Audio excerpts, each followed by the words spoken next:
পারমাণবিক শক্তিধর দেশ উত্তর কোরিয়া এবার প্রেসিডেন্ট ট্রাম্পের ঘুম হারাম করে প্রকাশ্যে উন্মোচন করল নিজেদের সবচেয়ে শক্তিশালী ব্যালিস্টিক ক্ষেপণাস্ত্র, যার নাম দেওয়া হয়েছে হওয়াসং-20। বলা হচ্ছে এই ক্ষেপণাস্ত্রটি মার্কিন যুক্তরাষ্ট্রের মূল ভূখণ্ড পর্যন্ত আঘাত হানতে সক্ষম।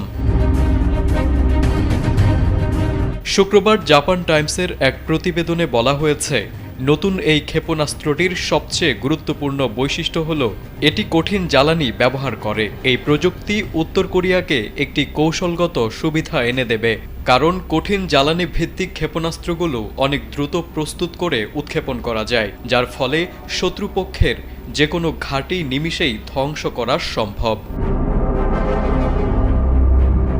এছাড়া ক্ষেপণাস্ত্র হওয়াসং-20 সহজে স্থানান্তরযোগ্য, অর্থাৎ এটি মোবাইল লঞ্চার থেকে উৎক্ষেপণ করা যায়, ফলে